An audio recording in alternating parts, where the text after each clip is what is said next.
More than 1,300 Christians were killed in Nigeria. Joining us now with a look at this troubling situation is Tawfiq Baklini. He is president of In Defense of Christians. That is a nonprofit and nonpartisan human rights and advocacy organization based in Washington, D.C. Tawfiq, thank you so much for joining us. We really appreciate it. Thank you for having us, and thank you for talking specifically about Nigeria and what's going on. There's an ongoing genocide in Nigeria, and we don't hear much about it. So thank you for this. Absolutely. Why do you think there has been a rise in violence against Christians in Nigeria? There has been, I mean, it's only because they're Christians. I mean, Christian persecution around the whole world. 80% of persecution is against Christians worldwide. And in Nigeria, it happens that they're not a minority.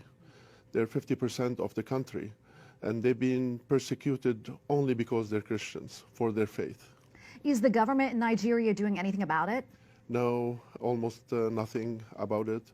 And that's another problem. We should really work to make sure they're accountable and to have the Christians in the north be protected. Yeah. A report yesterday said the United States might withdraw some of its troops from Africa.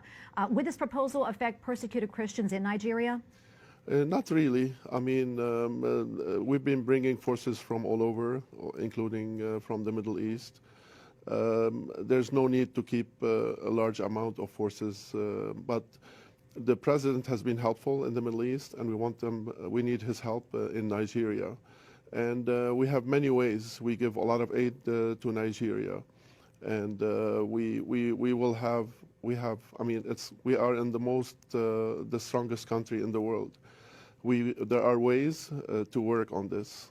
And we will continue the pressure to have the government involved and to stop this ongoing genocide. Tawfiq, is there anything that people here in the United States can do to help those in Nigeria? Yes, of course. We need to raise awareness. We need our Christians, brothers and sisters' voice to be heard here. What would be great is to get our people here in the United States involved, and to call their members of Congress and bring awareness to this genocide that's happening, and to be the voice of the voiceless. Is there any chance the situation over there will improve?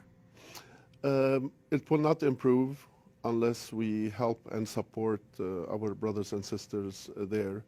As we saw what happened the Christmas Day, the beheading of 10 Nigerians only because they're Christians, and they shot the 11th person. So it's a copycat of how the Coptic were killed the same. So Boko Haram means Western education is not allowed. That's what it means.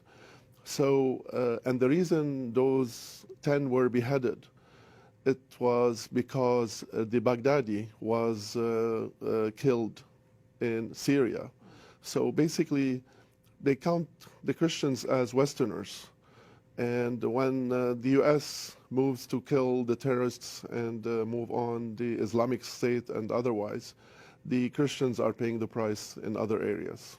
Well, Tawfiq, thank you for coming on and sharing your insight. We will continue to pray for them in Nigeria. Thank you again. Thank you.